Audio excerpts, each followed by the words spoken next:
Okay, this is Unit 9 Electrostatics Tape Lab.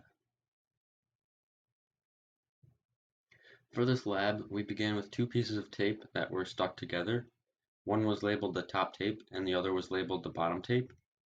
At this moment, both pieces of tape were neutral, or in other words, neither of them had a charge. Then we ripped both pieces of tape apart, and one piece became negatively charged while the other became positively charged. In this situation, the top tape was negatively charged because it gained electrons, while the bottom tape was positively charged because it lost electrons.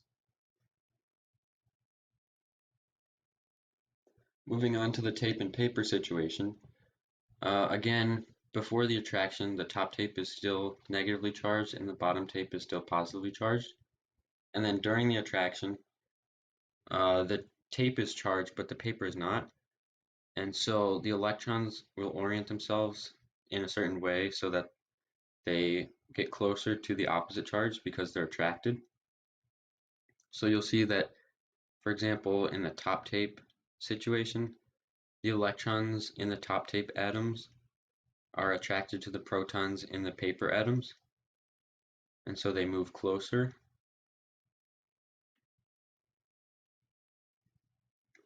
There are a few key ideas to get from this. The first is that the paper is neutral, and I'll explain how that changes during the attraction. And then second is that paper is made of cellulose, which has covalent and hydrogen bonds, and this means that the electrons are not free to move.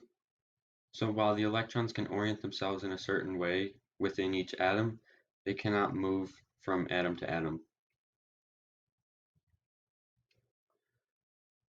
This situation is a little bit different. So for the tape and foil, it starts out the same way with the negatively charged top tape and the positively charged bottom tape. But this time, the electrons in the foil are free to move from atom to atom. So you'll still see that the electrons in the top tape atoms are moving up because they're attracted to the protons in the foil atoms. But at the same time, some of the atoms in the foil are losing all of their electrons as the electrons are clustering up or down depending on which diagram you're looking at.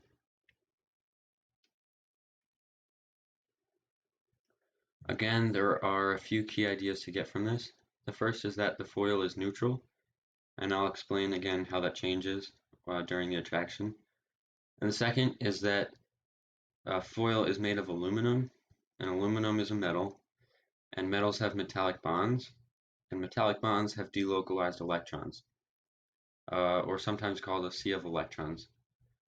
In other words, this just means that the electrons are free to move from atom to atom, as shown in the picture on the left. They don't have to stay within each atom because they're in a lattice structure.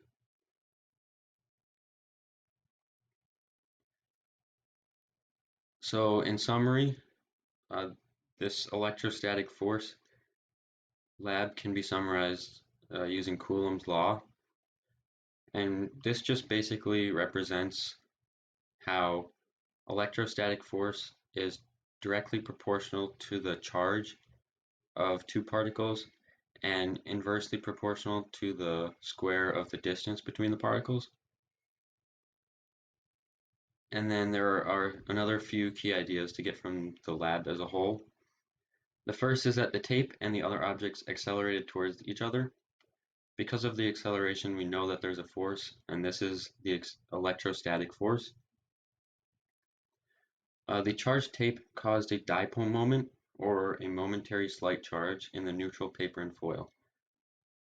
So I said that the paper and foil started out neutral, but due to the charged tape, they caused a slight change in orientation of the electrons in the paper and foil atoms, and this caused those atoms to actually be slightly charged during the attraction. And then, once you have the paper and foil that are slightly charged, this means that two charged particles are there in the situations, and this is what caused the electrostatic force.